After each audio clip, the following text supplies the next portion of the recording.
My name is Sydney Wagner. I'm the Associate Product Manager for the Waukesha Cherry-Burrell Nutrition and Health brand. We have a new design for our vertical lift for our Votator 2 scrape surface heat exchanger. If you already have these scrape surface heat exchangers at your facility, you can actually upgrade to our new hydraulic power pack using our Retrofit kit. Our design for our vertical lift only allowed access to one cylinder or one shaft at a time.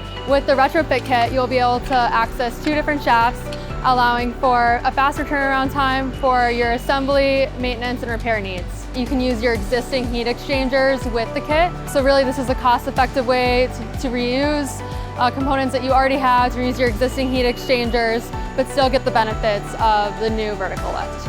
The installation itself only takes about a day for smaller projects and a day to 2 days for a larger project.